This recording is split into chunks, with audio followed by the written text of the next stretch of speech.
Today we're learning about the Council of Trent and the Protestant Reformation. So, in the 1400s, Europe is fully Catholic. In the year 1400, Western Europe is united under the Catholic Church. There are problems, but not doctrinal chaoses. The Church teaches 7 sacraments: the Mass as a sacrifice, the authority of the Pope, Scripture and tradition. Grace transforms the soul. So theology is shaped heavily by thinkers like Thomas Aquinas. So Aquinas taught grace does not just cover sin, grace heals and elevates human nature. This is important because later that idea will be challenged. So in the 1300s through the 1400s, cracks in leadership begins to happen. The church survives the Western Schism, which was multiple claimants to the papacy. Politics becomes entangled with bishops. Some clergy become super worldly. But again, theology is not collapsing, y'all. Leadership discipline is.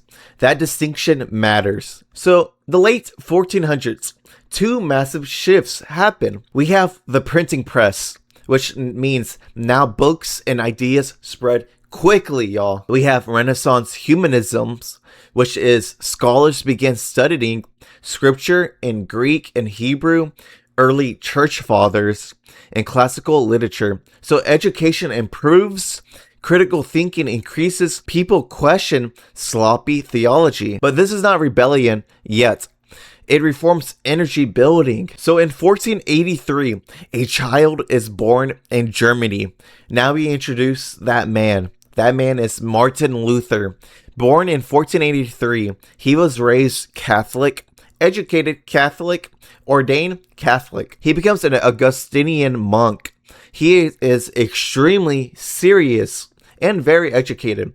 He is not lazy, not rebellious, not immoral. He is deeply anxious about salvation. He fears God's judgment intensely. So Luther has a personal crisis.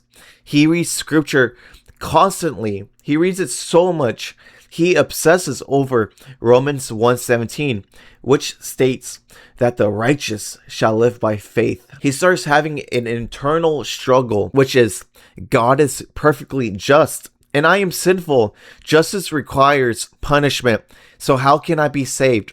He begins to believe righteousness is not something God makes inside you. It is something God declares over you. So this is called forensic justification, which is like courtroom talk. It's a courtroom term, meaning God declares you righteous, even if internally you are still sinful. This is the turning point. So 1517, we have a spark. Indulgences are being sold in Germany to help fund St. Peter's Basilica. So an indulgence does not forgive sins. It removes temporal punishment, which is spiritual consequences after forgiveness. But some preachers were exaggerating about indulgences. We had some preachers stating that you could buy your way into heaven. So Luther objects. He writes a 95 thesis, which is debate statements. So at this moment, he is not trying to start Protestantism.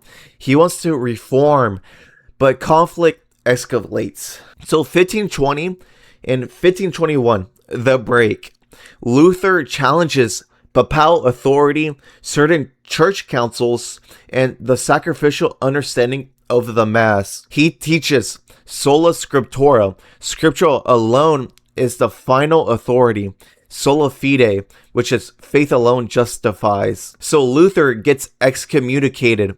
Now Europe fractures. Enter another reformer, John Calvin. Calvin systemizes Protestant theology. He emphasizes predestination, which means God chooses who will be saved. He also teaches irresistible grace. Grace cannot be rejected. And finally, he teaches total depravity, which means human nature is deeply corrupted. Now Protestant theology becomes structured and organized. So Europe divides. Germany splits. Switzerland splits. England splits. So war begins. Oh no, that's bad. And now the Catholic Church must respond to this insane chaos that is happening. So 1545, the council begins. The Council of Trent. So the Council of Trent meets in northern Italy. It lasts 18 years with interruptions. Its purpose was to clarify doctrine, reform corruption, and respond to Protestant teaching. So what Trent defines is that sacred scripture and sacred tradition are authoritative. The church has the authority to interpret them. And justification is not by faith alone. Grace is infused, poured into the soul. You're actually transformed. God does not merely declare you righteous. He makes you righteous. The 7 sacraments are reaffirmed. The Eucharist is truly Christ. The Mass is a real sacrifice made present. And it disciplined reform. So seminaries are required. Clergy training is improved. Indulgences, abuses is corrected. Bishops must reside in their diocese. So here's the deep differences with Protestant framework and Catholic framework. Protestants teach that salvation is a legal declaration over you. Catholic framework is that salvation transforms in participation in divine life. One emphasizes courtroom imagery, the other emphasizes communion. That core divides Protestants and Catholics. Thank you so much for watching this video. And y'all, look, I got a new t-shirt. It's custom made. It's, I don't know, hang on. Let me see if I can move this. We got Jesus right here on the cross, the Father, God the Father, and the Holy Spirit. The Holy Trinity, Father, Son, Holy Spirit. I love the shirt. It's really cool. I just want to show y'all my shirt.